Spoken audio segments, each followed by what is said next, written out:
cyberbullying.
School environment.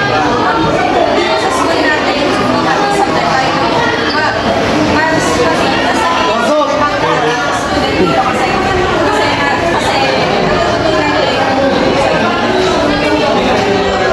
Are there any legal implication for using self-defense techniques in response to bullying? para sa akin kasi hindi. Kasi parang kayo ko namang protektahan yung sarili mo.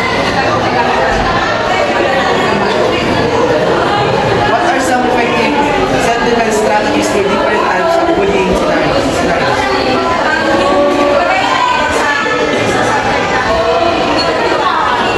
Kahit sa mga simple pag-release lang ng mga kaso natin, ng mga kapatid, ng mga tao, gawin kaya-kaya na natin How can schools and communities work together to promote self-defense skills of youth? sa school natin, nakakaroon ng program ang youth sa subject. Tapos, Cultural and societal barriers to implementing self-defense education in mainstream subjects. para sa akin yung barriers is kasi di ba pag ikaw lalaki ka, dapat parang ikaw lang yung may kakayahan, tapos pag babae ka dapat parang hindi siya babae sa'yo. Parang ganun, parang merong inequality. How does self-defense training foster resilience and mental well-being in victims of bullying? Sa mental well-being, parang yun nga, natututunan nila na protektahan yung sarili nila. Kahit yung sa sarili nila, alam nila na nandun pa rin yung trauma. Can self-defense education help reduce instances of cyberbullying and harassment? Oo, kasi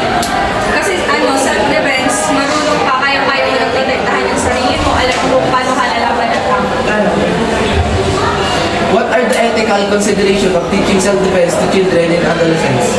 Sa pagtuturo sa mga bata at sa matatanda, dapat kailangan i-consider mo dun yung health nung tao kasi baka may karamdaman siya, physical yun. How can incorporating self-defense into mainstream subjects promote a culture of respect, empathy, and understanding? For me, parang kasi self-defense, yun ay parang part na ng lives natin. Na yun talaga yung way. Kaso yung iba talaga ay gumagamit talaga sila ng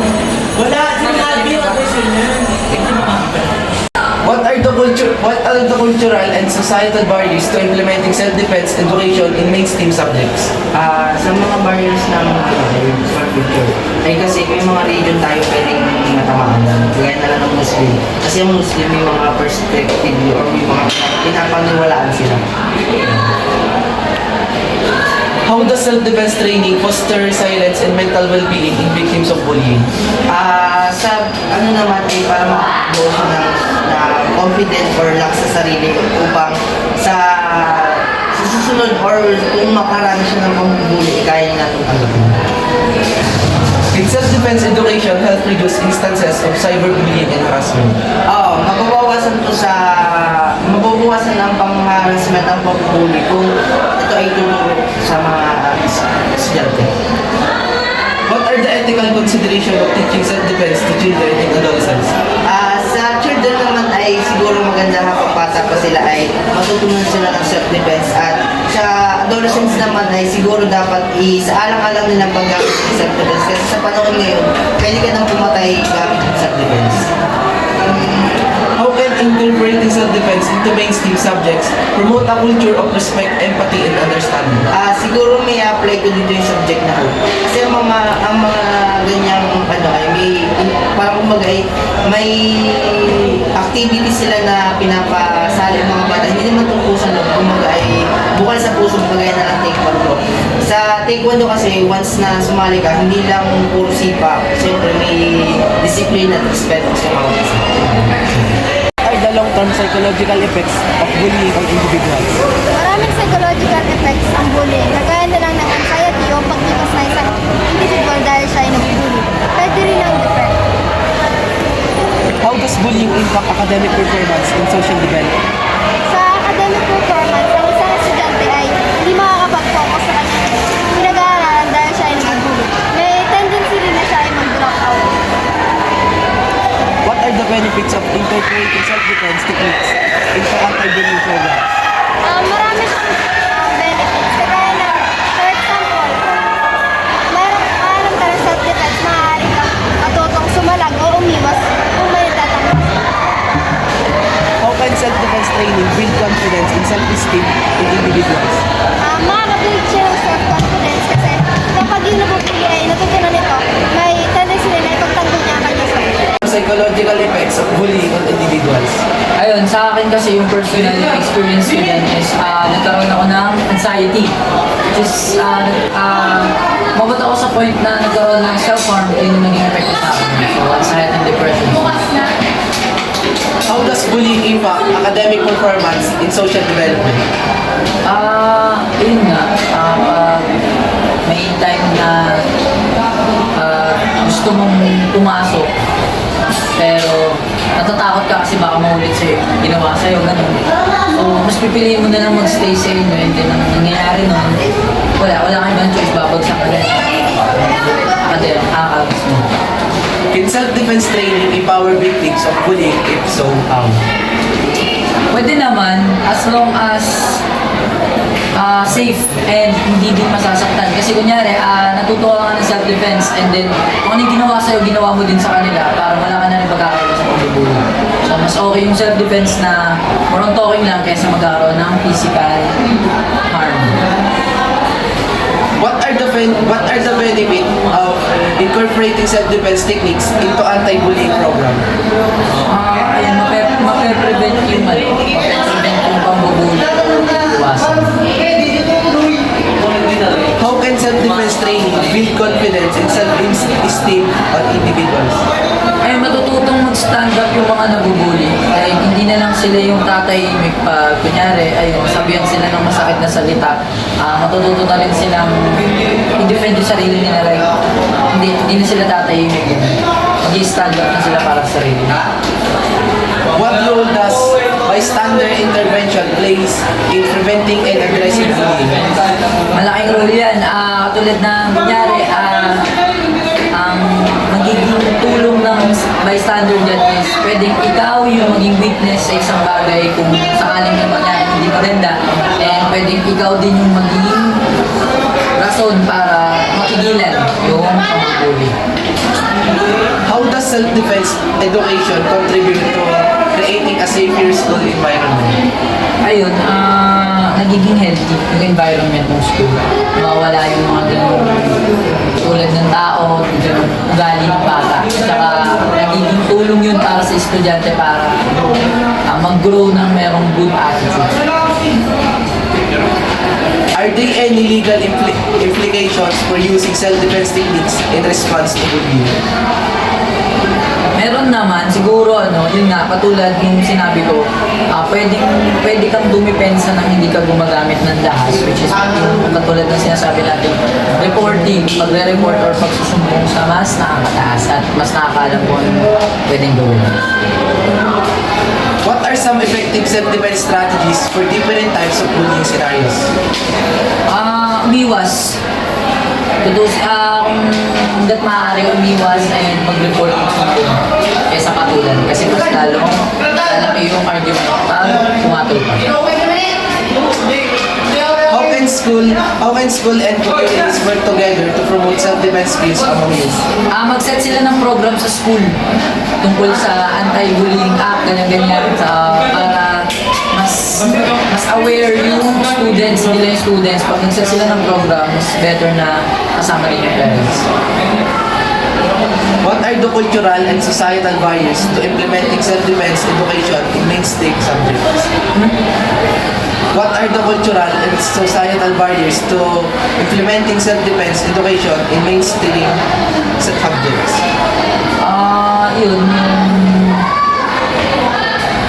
Yung sa tulad din sa PE natin, self-defense mechanisms. Self-defense mechanisms. How does self-defense training foster resilience and mental well-being in victims of bullying? How can self-defense education help reduce instances of cyberbullying and harassment? What are the long-term psychological effects of bullying on individuals? So, syempre, isa na yun, or dalawa na yun yung parang famous ngayon is yung depression and anxiety. Kasi, pag nabully ka kasi, yung pag-iisip mo yung unang makakapektuhan doon, hindi naman yung social development mo. So, yun, ang depression and then ang anxiety, dalawa sa major things na effect of bullying sa tao. How does bullying impact academic performance in social development? Sa akin naman nung nabully kasi ako ng elementary, hindi naman nagbago yung sistema ng grado ko, hindi naman bumaba, hindi rin siya tumaas. Pero when it comes to my social development, sobrang hirap. Nawala ako ng gana makapag-usap sa ibang tao. Tapos meron pang instances na hindi na ako pumasok. Kasi nga, parang takot na ako makihalubilo sa ibang tao. In self-defense training, empower victims of bullying if so how? Can you repeat? In self-defense training, empower victims of bullying if so how? Yes, kasi kapag ang self-defense kasi is nandun na lahat yun kung anong gagawin mo, in particular scenarios, kung ano yung dapat mo gawin kapag nangyayari to. So, para magiging knowledgeable enough yung tao makakaalam ng self-defense kasi alam na nilang ipagtanggol yung sarili nila. What are the benefits of incorporating self-defense techniques into anti-bullying program? Incorporating self-defense techniques kasi is nakaka-evaluate siya kung anong mga different ways or different types of cyberbullying awareness yung gagawin mo kapag naranasan mo yun. At syempre, magiging way din siya na bago ka pa makaranas ng bullying, alam mo na kung paano umiwas or alam mo na kung paano yun maiwasan. How can self-defense training build confidence and self-esteem in individuals? Syempre, kapag inabuli ka nga, syempre, mawawala din yung self-confidence mo. Lahat ng dati hindi ka naman takot, matatakot ka na, di ba? Para mawawala lahat ng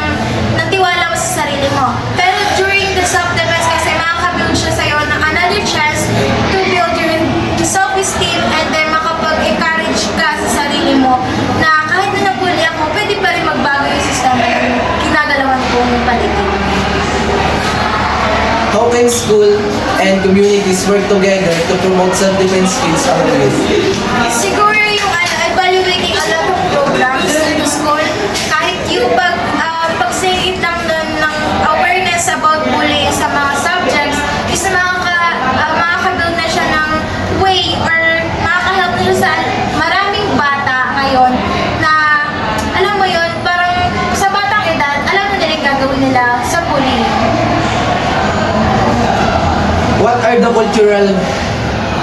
cultural and societal barriers to implementing self-defense education in mainstream subjects? Sa akin, siguro i-evaluate ko lang sa cultural. Kasi as you, mas lalaki ka.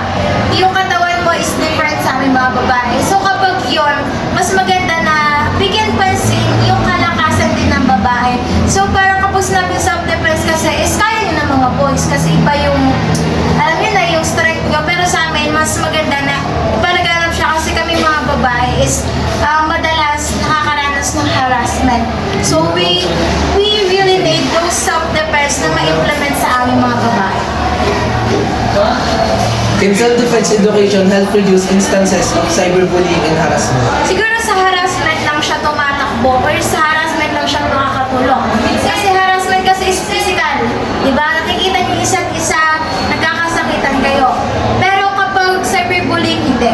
Siguro pag cyberbullying nangyayari, mas maganda gagamit ka na lang ng screenshots as evidence na meron talagang bullying or cyberbullying na nangyayari sa'yo. What are the ethical considerations of teaching self-defense to children and adolescents? So, dapat sa children is mas clear, mas broad, ay hindi naman siya broad, pero mas clear and mas step by step. Kasi pag sinabi yung self-defense, baka isipin ng mga bata, ay sasaktan ko din yung nanakit sa akin. Pero in a good way dapat. Kaya sinasabi dapat sa bata kung ano yung gagawin, kung kailan siya gagamitin, kung tama ba yung gagawin mo or hindi. Kasi sa adult naman kasi, or tayo, may konting knowledge na tayo compared sa mga bata, hindi naman kalawak ganun yung sistema ng pag-iisip nila. What are the long-term psychological effects of bullying on individuals? Para sa akin, ang long-term effect nito ay ang panghabang buhay. Kasi trauma na yan Kumbaga, pag nakita mo yung nambubuli sa'yo, maalala mo yung mga naranasan mo dati, maalala mo yung mga pambubuli nila. How does bullying impact academic performance and social development? Ito yung nakaka-apekto ito kasi How does bullying impact academic performance and social development? Ito yung nakaka-apekto sa academic performance ng isang bata dahil minsan naiisip nila sa sarili nila parang merong nakapaligid sa kanilang, parang merong mga nakatingin sa kanya, may nagbabanta sa kanila, paglabas niya may bubuli sa kanya. Can self-defense training empower victims of bullying? If so, how? Oo, magagamit mo yung self-defense na yun para ma-empower mo yung bullying na yun. Pwede mo siyang i-apply sa iyong sarili. Kaso, sa akin palagay, mas magandang hindi ka na lang lumaban, magsabi ka na lang, kaysa gamitin mo pa yung self-defense na yun. Pero, para sa ibang tao, pwede na lang gamitin yung self-defense na yun. What are the benefits of incorporating self-defense techniques into anti-bullying programs? Ang benefits nito ay yung kaya mong protektahan yung sarili mo. Hindi ka basta-basta mabubuli ng ibang tao kung maalam ka mag-self-defense, like gano'n. How can self-defense training build confidence and self-esteem in individuals? Gaya nga nung sabi ko dun sa number 4, yun nga, kaya mo nga protektahan ang sarili mo. Meron din mga pagkakataon na madami sila, tapos confident ka na nun kasi maalam ka ng self-defense, maalam ka kunwari. Example, taekwondo, kaya mo depensa talaga yung sarili mo sa pamamagitan ng ganong activities na yun.